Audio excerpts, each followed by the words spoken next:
Take me to the sea, wash away my worries, let my soul be free.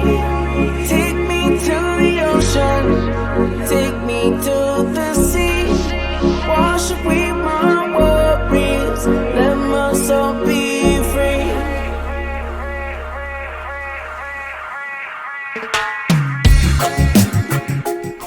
Hello world, I'm Max. Back in IRL, I go by Curtis. Welcome to another episode of the State Copy Podcast. As always, I'll remind you to review episode 0 and its appended segments for terms, conditions, and disclosures applicable to the entirety of this content. Thank you.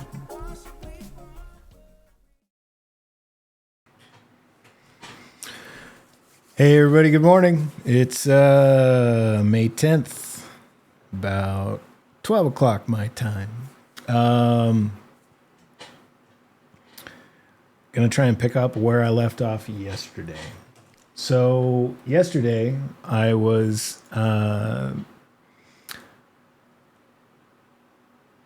giving many of my thoughts on a recent conversation. John Vervecchi, I think I may have been pronouncing his name wrong. I constantly do that. Sorry. I was going through continued thoughts on where AGI is going. I delved into some of my predictions for the different big stages ahead of us that I can sort of see as potentials. And I got about halfway through this conversation that John Vervecchi had with Lex Friedman. And where did we leave off? I think we were right. I spoke a lot about meaning, the meaning crisis, as John Vervecchi describes it. And then I was right at the part where they delve into religion. And I described how, in my view, largely religion is just a manual for finding meaning and purpose. And that's how I view it. And I think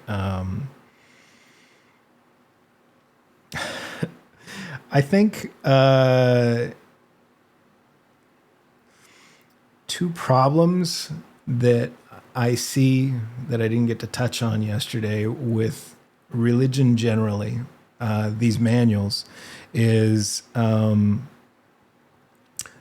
there is, Alan Watts describes it as sort of these monarchies of theism. I'm not sure if that was John or Alan Watts that describes that. But I'm going to link in the description of today's show talk by Alan Watts that I think rhymes really well with how I view these topics, or the topic generally. I would strongly encourage a watch. Let's see. Oh, I have lost it.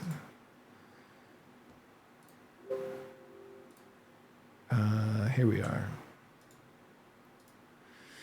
Alan Watts opens up about religion, thought-provoking video. This one is only 18 minutes, very doable.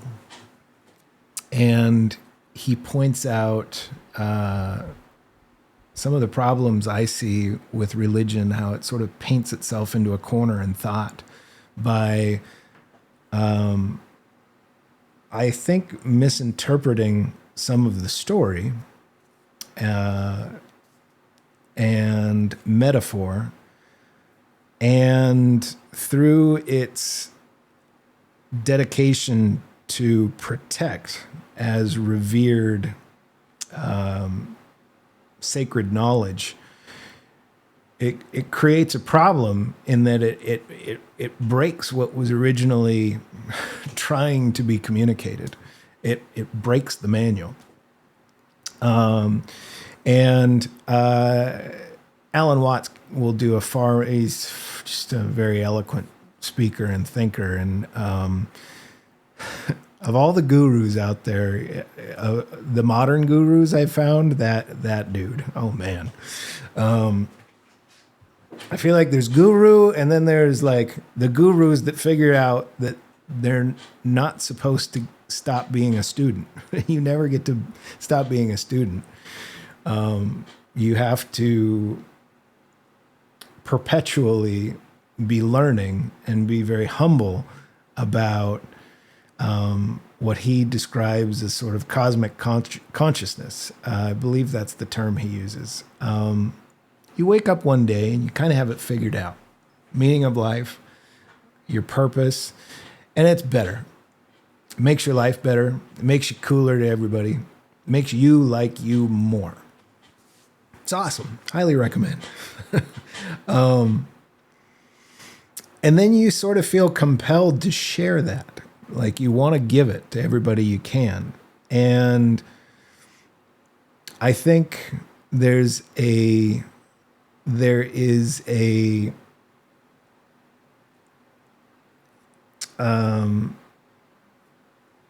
temptation to want to think your way is the only way, and that you are somehow expert, or I think from largely a really great place in your heart, you feel an obligation to share the experience. And then there's an element of, hey, you guys, you got to listen to me about this. You like everybody pull up a chair and listen to what I have to tell you. That's very important. That's understandable. We're all humans. All the gurus that you see, because the information they have is so valuable. If you can open your mind to not wanting to just shit on it, as I've described before, sort of snake oil peddling or nonsense. If you can just consider for a moment, somebody might have a useful piece of information that will unlock higher order thought for yourself. Then there's a temptation as a student to think, well, this person must be right about everything. No, they're a perfectly imperfect human just like you or I. I fuck up things all the time. In real time, it's so hard to get everything right. Even if you claim to have figured things out in your perfectly, in a perfect moment, you may have something profound to share with others. But if you catch anybody at the wrong time, unprepared for how to answer properly, or if they don't think it through, the guru is perfectly fallible, always. That's just, they're human, just like you. I listen to these gurus. I seek out gurus often because I want to compare notes. I want to be perpetually not a guru. I want to be a student, always. I think that is it's a higher state. So, but I feel like I got a nose and an ear for harmony these days, and I can hear it. I can hear people, like when I hear somebody speaking thought that is harmonizing well the academic side of what it is to be a human with the spiritual, I can hear it. I know what it sounds like. The other day I heard Matthew McConaughey do it, and I got curious. I tuned into, if you're not aware, I'm trying to remember what his name was in Dazed and Confused. Shit. I get older and they stay the same age. That Matthew McConaughey, just a badass actor, and I've enjoyed plenty of his work. And suddenly I heard him speaking harmony on Twitter. Somehow, I don't know how I was drawn to it, but he made a post about it, and he put on this great big like super Zoom event the other day, and I tuned into it. I watched it, the first part of it. I kind of wanted to hear what he had to say, and I could tell that he had experienced authentic joy, and he had experienced what Alan Watts describes as, I think, cosmic consciousness. I may be screwing that up. I'm going to have to go back and check that. It's in this video. It's one of the first things he says. And Matthew McConaughey's got a hell of a podium of which to stand because we all like him. he's I don't know if he's an Oscar winner and all that, but probably. And when he speaks, a lot of people listen. And when I heard him speaking in that thing, I could hear all of my friends, most atheist buddies, and most skeptical friends just cringing. like they would never even seek out that information or be on that Zoom call that I attended. Several million humans logged into that. May have been the biggest Zoom event ever. Tony Robbins, and I forget some of the other speakers that were there, sort of did this in a collaboration with Matthew McConaughey. And I was curious, like I'm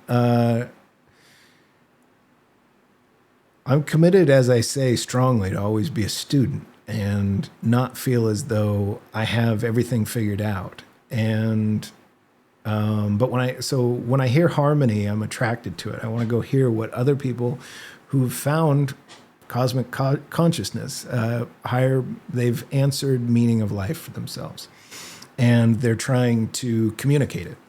I want to listen. And I went to this thing, and I logged in. They built this big Facebook group. And what's powerful about that is I think that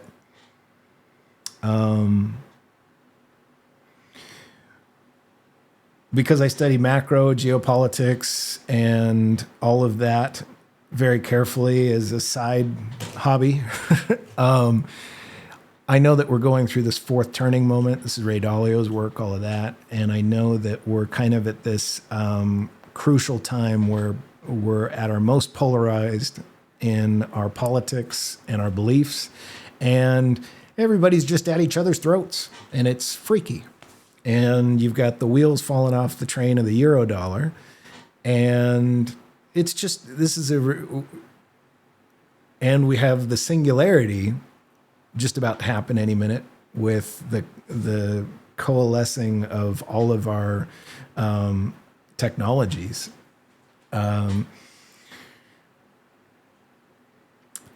If ever there was a time to rally around a spiritual appreciation for each other, it is now. Whether you think all of that stuff is nonsense or not, having a bunch of us try to promote liking each other and accepting each other is a good thing. So I wanted to tune in and listen. I wanted to see sort of what he described. And I'm not at a place where I really, I've largely solved a lot of the, getting over. I don't really, there may be baggage I'm not aware of. I'm certainly not afraid of analyzing it, addressing it fearlessly. And so I was more trying to pick up on if there was additional nuance in how they communicate that I could learn from. And I think there almost always is. That can be useful, and it was interesting to watch. I think some of my skeptical friends will probably now just, like, if they watched any of what Matt did. They're going to laugh their asses off and just think he's lost he's lost his mind. I don't think that's true. I think he found meaning and solved for purpose, and he wants to share it. But I think he's in the trap of guru. I think he's a little bit so. Because we're in this really difficult time, I loved the idea of building a community where people sort of open source spirituality, where we all get together and we sort of respect that there are unique paths to answering those questions.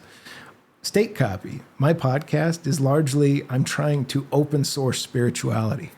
I love open source. I want to give it all away. You can steal anything I say and make it yours. I'm encouraging you to do that. Share it. We really want to make people value each other in these times. It's important. And so when I saw that, I'm like, wow, millions of people getting together to try and improve themselves and find a connection with each other. Badass. McConaughey. He said, Matthew.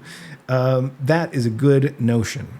The things where I felt like you kind of misstepped, just as an unsolicited critique, is selling it. I'm actually not too down on that. I think that people who find that and want to share it, and then they make that sort of their business and figure out a way to have that feed and shelter them and their families is a fine thing. I wouldn't criticize it. I don't think I would have been ever open-minded enough to listen to much of the inspiration from my own enlightened perspective without listening to like Tony Robbins through my first marriage. My whole family thought all that was nonsense and would just make jokes about it. But because I was forced to hear through my ex-wife, in the other room listening to Tony Robbins, it opened my mind to, oh, you know what? That is quite logical, that thing Tony just said. And the fact that he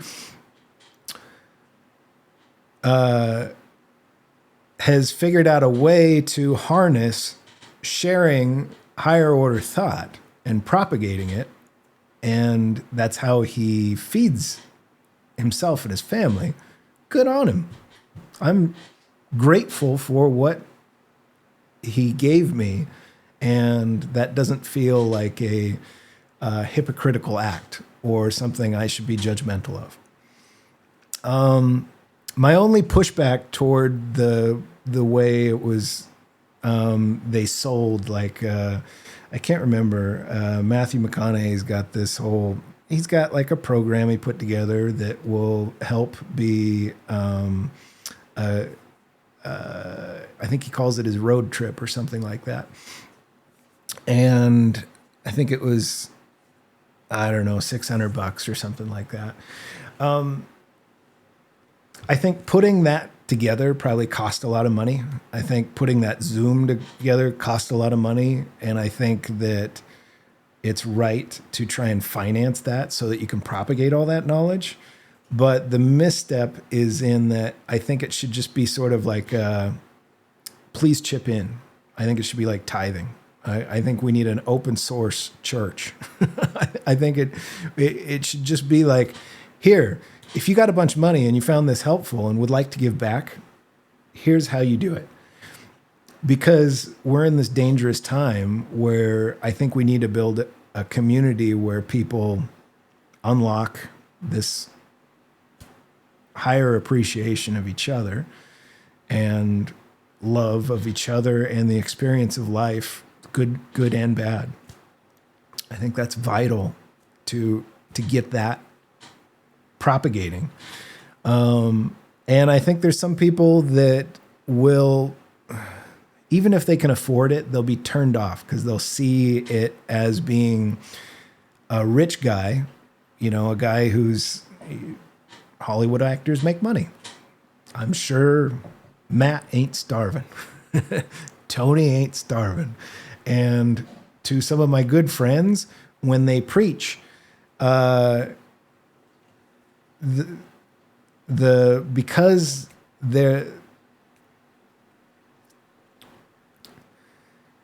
they're reducing their audience.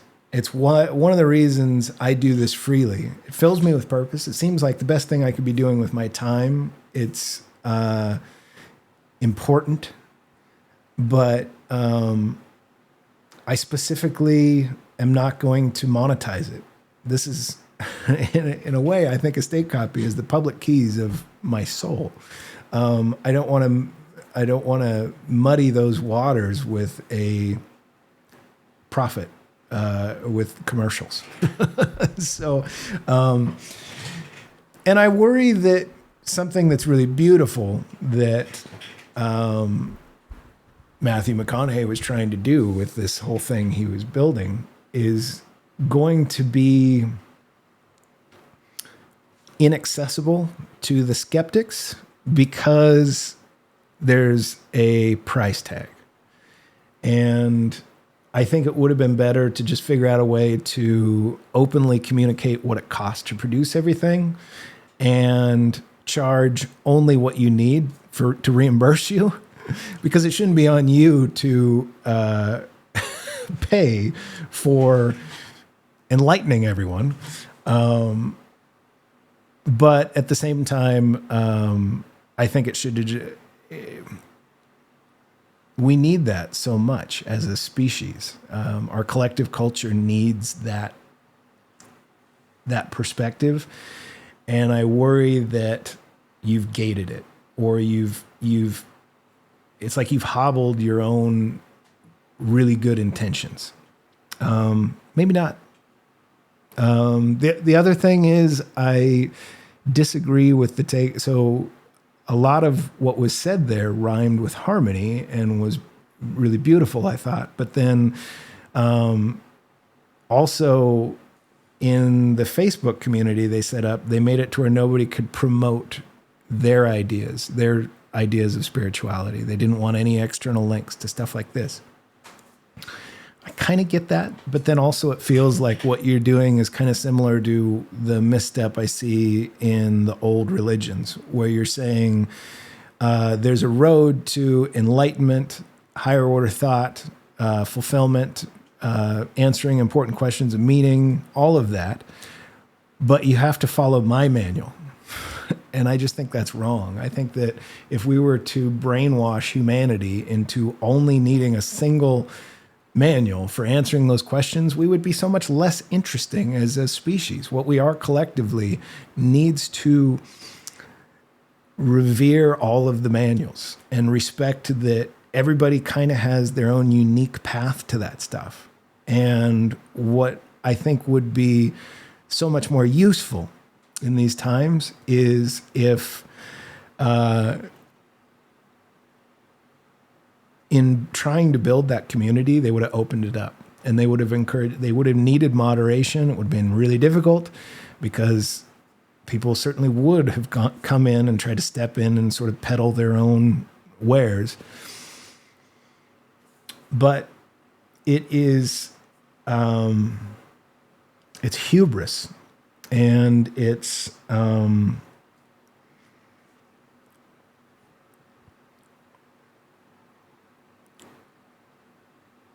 it's an unforced error on a really good intention to say the way you solved those hard problems for yourself is the only way, and to set all those gates up in the community you built. So I really wish them well. I want it to work.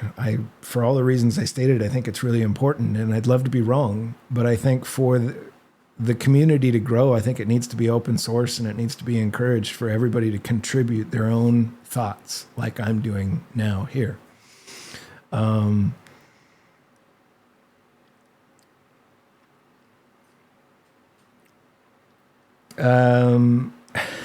I think the guru, the Matthew McConaughey, the Tony Robbins, Here's another example. I'll link this in the description. I ran across Sadhguru on smoking weed. Sadhguru,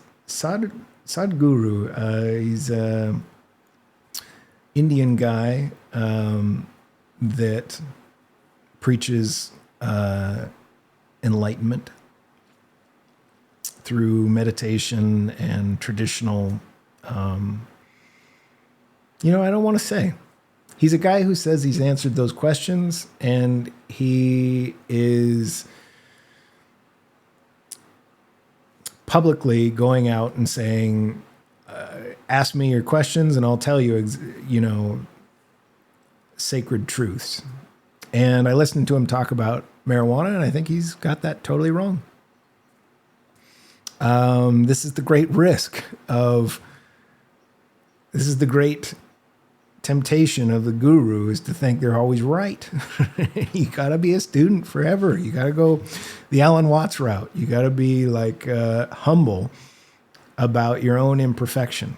And while Sadhguru may have found a degree of inner peace through hours of meditation, hours and hours and hours and hours and hours and hours and hours of quiet meditation and contemplation, somebody else might have just quit their job and started walking every day, and developed a good habit of using marijuana for a few days and then quitting completely for at least a week and a half to 2 weeks.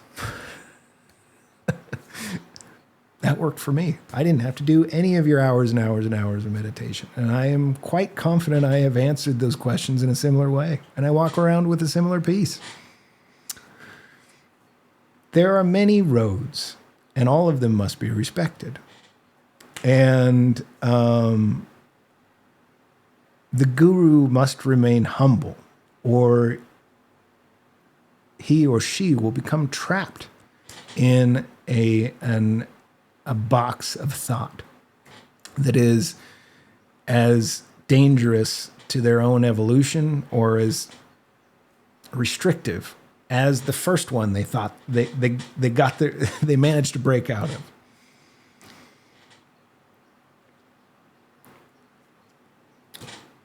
Or I'm wrong about that. For me, I thought that his views on marijuana were deeply inaccurate. He implies that the stoner becomes incapable. In this video I'll link, he implies that the habitual marijuana user becomes incapable of complex, of even simple tasks. Like he says, you wouldn't want them to do your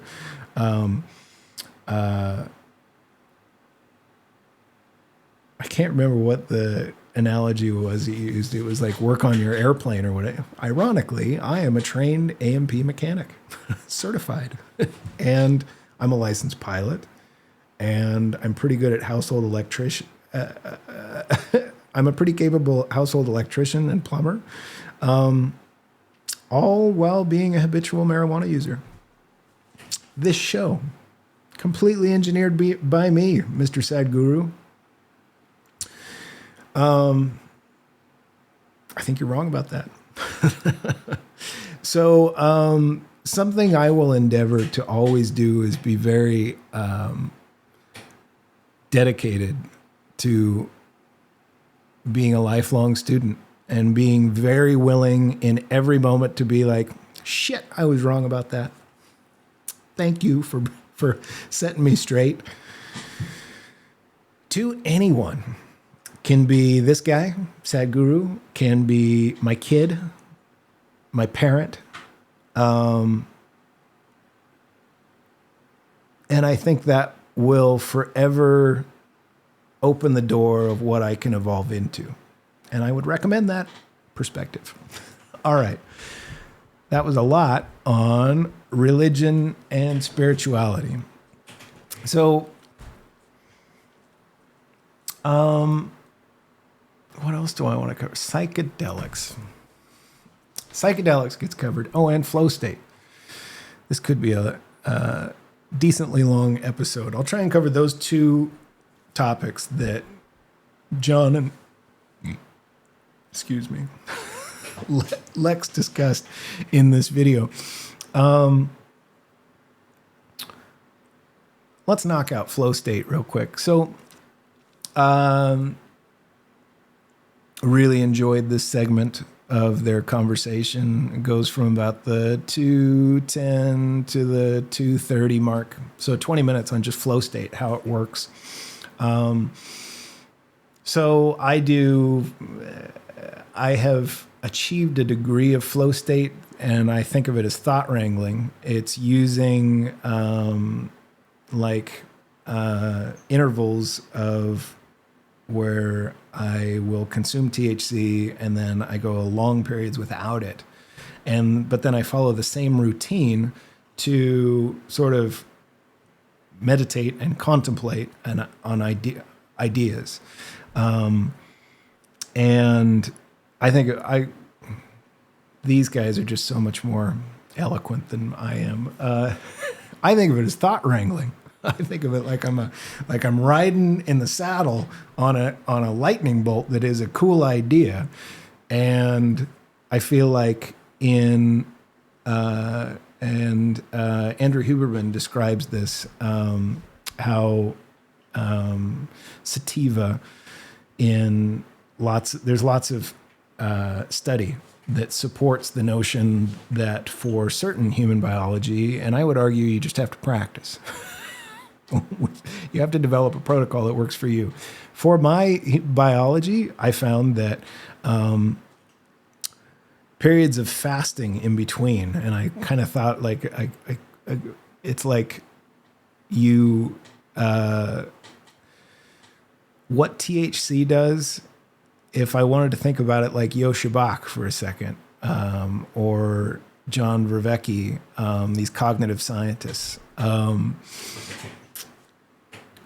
I picture, like in my mind, I've got a stack of processes running, and there's one that is interpreting, as I cross the street, traffic coming at both directions, and reading in signals from my peripherals, and letting me know whether I need to speed up or slow down, or if interpret like through a fight or flight lens the scene around me. Such that I can stay alive. So I got a bunch of processes running for that. Then I got a bunch of processes, and I think about this just like because my whole life was troubleshooting and DevOps and working around software teams and supporting them. I think about it like I'm opening the task manager in Windows, and I'm going to the list of running processes, and I'm going over to apps, and I'm looking at, or I'm going to, and I'm seeing a list of all the services and processes that are running in my own mind. And I've got the fight or flight one that's sort of, and it's got a whole stack, right? Because it's combining all of my senses, what it's getting from these, what it's getting from these, this thing, all of it to keep me alive, right? And that's like a complex collection of processes that are synthesizing all that information, combining it with my memory and metadata I have stored about past experience to, in real time, just keep me alive. And people I care about alive. As a parent, then that ratchets up. Or if I'm pilot in command in an airplane, suddenly I have to worry about my life and any of the passengers. And so my fight or flight processes are probably getting weighted heavier. And focus for the task at hand.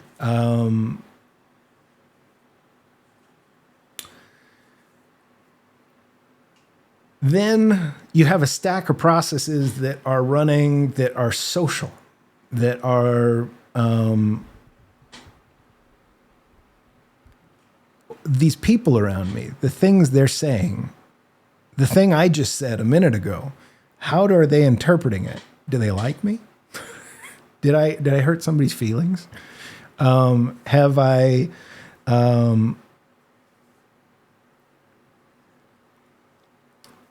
I feel like I've been very successful through this process of finding spirituality at just shutting down whole stacks of these processes that I used to have running. You know, the ones that were any processes that I had that were associated with social status. The fact I can come on before you and speak like this is because I don't give a shit if anybody, if any of my friends or former acquaintances find this to be a silly thing to do. I don't give a shit. You know, I ended task on that process. It was wasting compute in here I could dedicate towards higher order thought. Flow state, I think of in a very technical way like that. I think about it like what's his name? The guy who free soloed El Capitan. It starts with an A, I think. Shit, forget his name. Honnold. Alex Honnold, I think is his name. Man, that was a cool movie to watch. I was riveted. It was like, man, watching somebody do what that guy did, wild. That's a guy who knows about flow state. And John Vervecke rightly references the flow state of like climbing, because it's life or death, and you're working out, you're solving, you're harmonizing your memory, your fight or flight, all these things, and you're optimizing just a small stack of processes that are keeping you alive. And you're shutting out all of the nonsense. Like you're just closing all of it. When that guy was several thousand feet in the air, he was in a flow state with perfection of his craft. Because one mistake was death. And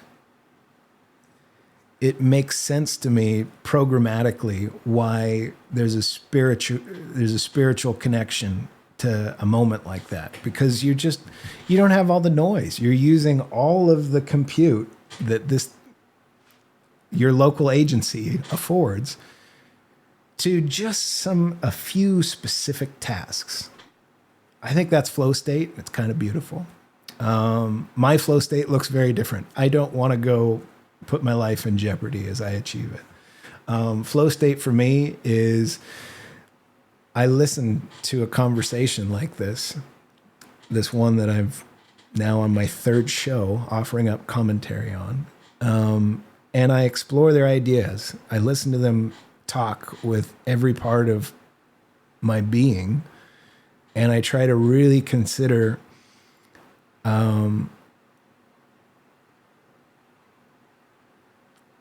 all the useful things that another human's trying to give me.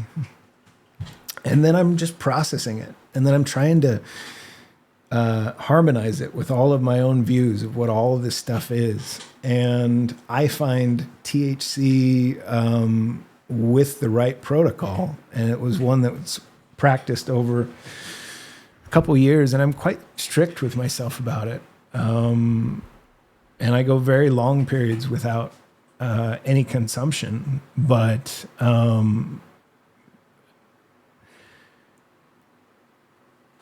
after a time, and with a really, as I said, pretty rigid protocol, and with a lot of self-discipline, I have found it incredibly valuable. There are insights that are just not available. Like I said, I feel like I'm riding a lightning bolt of an idea down potentialities that are just forking all over the place. And in like a high band, high frequency, when I've got all these processes running on social and how am I going to pay my bills and all of that. And, you know, man, the Fed's destroying the economy and all of this stuff's happening.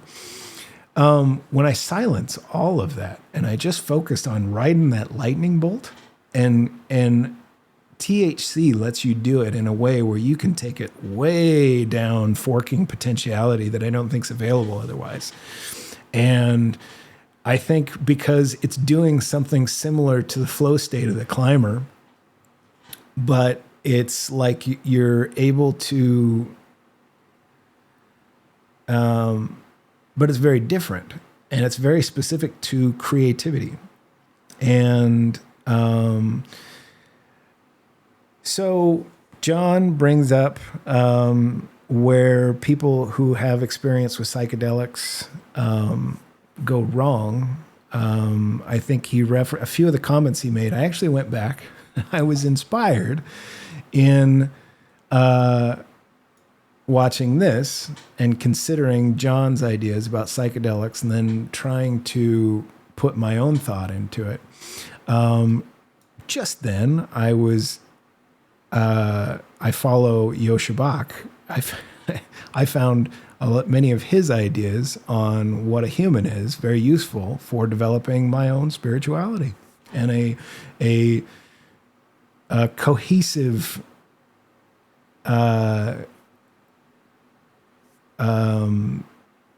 understanding of what I am and what all this is, and I'm forever grateful for that insight. But then I watched him make a comment that he felt a bit like the guru saying, because academia has its own gurus. And he made a comment on Twitter yesterday. He linked a picture of ayahuasca, the ayahuasca community. I've never had an ayahuasca experience. And Joscha Bach says, the ayahuasca cult propagates via ceremonies that are putting people into an oceanic trance state. What the hell is an oceanic trance state? With a plant-based mixture of DMT and harmaline. Specific melodies, songs, and empathetic resonance are used to install Pachamama entity. I don't know. I'm not. And then he says, which asks her host to recruit others. I think the implication here is ayahuasca bad. It's a cult. And look out. I have a lot of respect for this guy, Joscha Bach. I just pointed out how many of his insights were very useful to cultivating a deeper understanding of how my mind works. And then I see him say this stupid shit. I don't mean that. A little bit.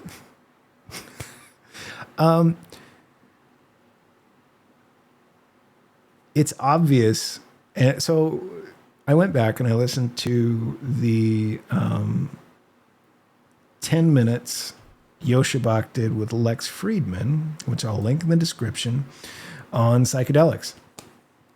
Through many of his comments, it's quite obvious to me, I don't think he's had a psychedelic experience. And I wonder about that. How are you a cognitive scientist who has not done one of the most valuable things you could do to understand how your mind works? Try out a new perception for a second. I feel like it comes from a place of either hubris or fear. It comes from a place of, I know what this is already, and you other people are all being very silly, and I'm very smart. Or it's coming from a place of, I'm terrified that this thing I use to make my money and derive all of my social status would be put in jeopardy by an experience that makes me nuts. I get that. But you're a scientist, man. I'm here to tell you, Mr. Cognitive Scientist, the coolest thing about being a human is fearlessly just walking into the... We're explorers. You may think that you are entirely qualified to predict and understand psychedelic experience through your life's work. You are not, sir. You're not. You have to experience it. And it's much bigger than you think. And don't be afraid. You'll be fine. I shouldn't say that. Please see all disclaimers at State Copy Podcast. You might not be fine, but you will never... You weighing in on ayahuasca experience is as ridiculous as me weighing in and telling you how my mind works.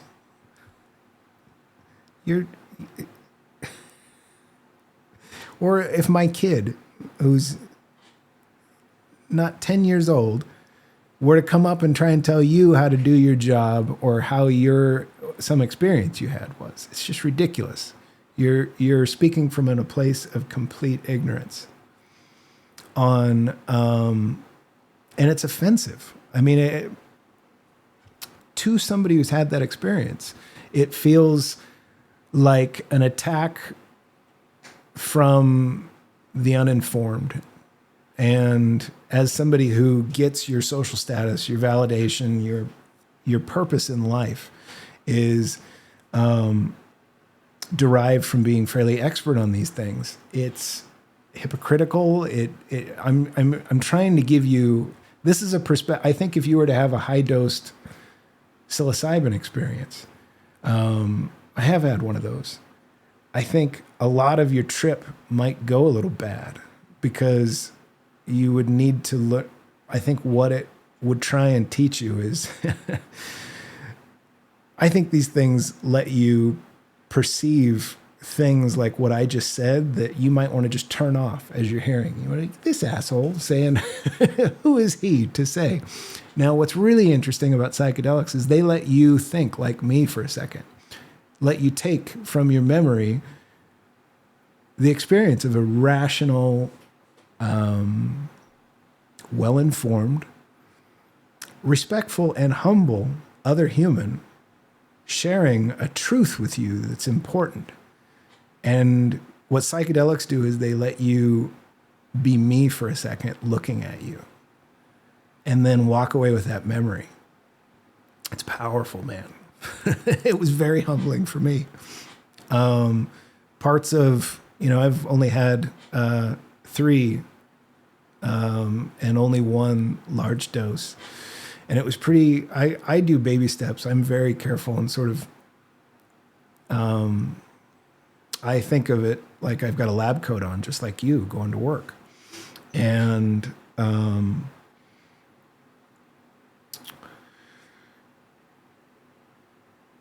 it was not a party by any means, but it gave me rich perspective that made my life better, and it made me a better human. And I wouldn't trade it for the world. And it's entirely unavailable to you while you think hubristically that you already know everything there is to know, and while you're scared.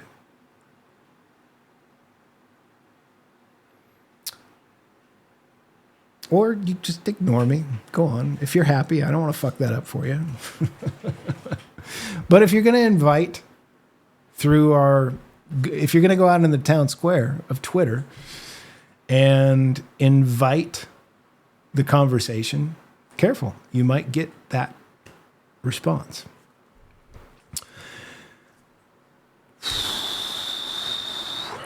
I feel like that's a good place to stop. There is another few segments of this conversation I've been trying to get through with Lex and John Vervaeke. I'm going to go watch that, and if I have something else to say, I'll add it to the next show. To anybody listening, I think you're the coolest, and thanks for listening. Now it's coming around, you're feeling good down and in the